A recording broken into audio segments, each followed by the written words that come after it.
YouTube. Hoy les traigo un relato de las sirenas XTDD. Sirenas en la historia y la mitología. Están relacionadas con la visualización que han hecho los antiguos marinos en distintos océanos, pero debido a que los relatos de Homero se interpretaron como historias ficticias, las sirenas fueron tomadas como personajes mitológicos. Esto es lo que se dice de ellas en el artículo Los elementales. Innumerables son los habitantes de las aguas, especies animales y vegetales aún desconocidas, y lo mismo ocurre con seres feéricos y legendarios. Las sirenas son, entre ellos, los más conocidos.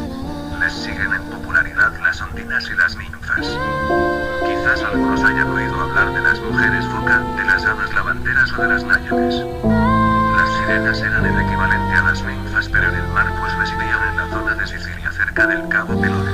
Sus padres fueron Calíope y el río Aquelao, según unas versiones, y Forcisogea, según otras. El número exacto de ellas no está totalmente claro. Hay quien afirma que eran 3, pero también se dice que fueron 5 e incluso 8.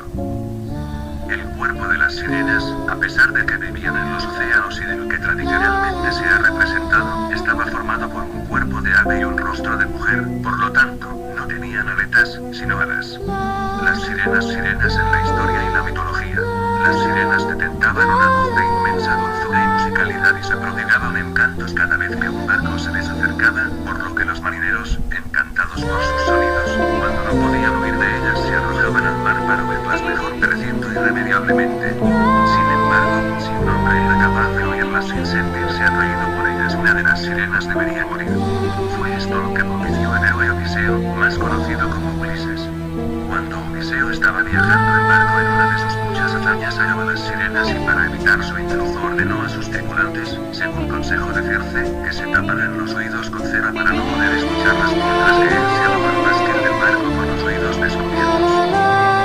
De esta forma, ninguno de sus marineros sufrió daño porque no oyeron música alguna, mientras que Odiseo, a pesar de que había implorado una y otra vez que lo soltaran, se mantuvo junto al poste y pudo deleitarse con su música sin peligro alguno.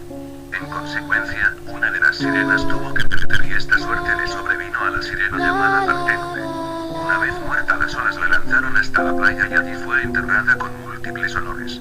En su sepulcro se instaló después un templo. El templo se convirtió en pueblo, y finalmente el lugar donde fue enterrada esta sirena se transformó en la próspera Nápoles, llamada antiguamente Parténope.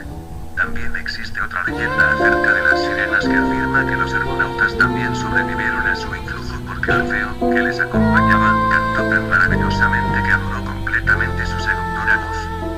Sirenas históricas. Hasta en los mapas del Renacimiento podía leerse la frase Ixum Sirenare. Aquí están las sirenas, escrita en medio de las áreas destinadas a los océanos. El hombre que surcó el Atlántico, Cristóbal Colón, también asegura que él y sus hombres las vieron, aunque no tan bellas como cuentan las historias.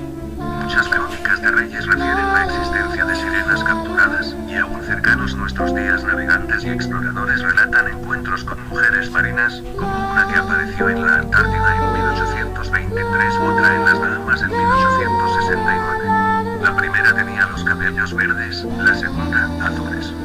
Sin ir más lejos, en Lirgames, municipio español, existió un hombre pez, y circulan rumores de otro ser de estas características en el río Ebro.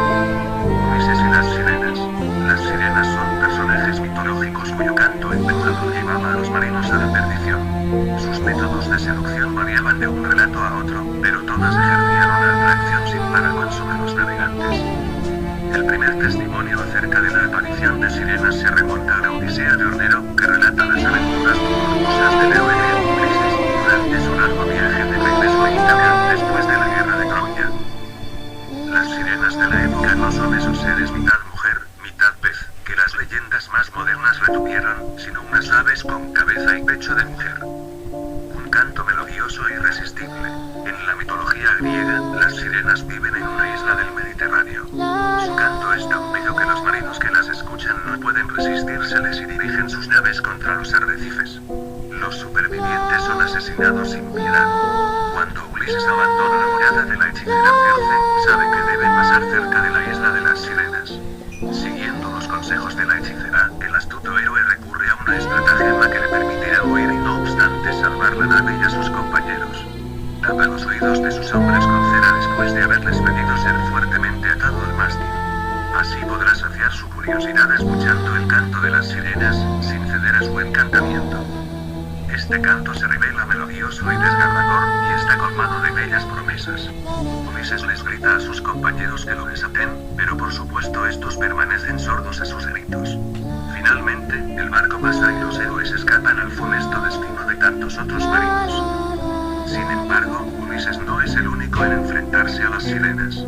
El poeta mítico Orfeo, que acompaña a Jasón en búsqueda del bello cimo de oro, logra también resistir a su fatal encanto. En el instante en que Jasón y sus hombres, los argonautas, atraídos por las melodiosas voces, cambian de rumbo y se dirigen peligrosamente hacia los arrecifes de la isla, Orfeo toma su lira y entona un canto tan sublime que cubre las melodías de las sirenas y salva a los marinos, arrancándolos de su mortal contemplación. Espero que les haya sido de su agrado. Suscríbanse, denle like y comenten.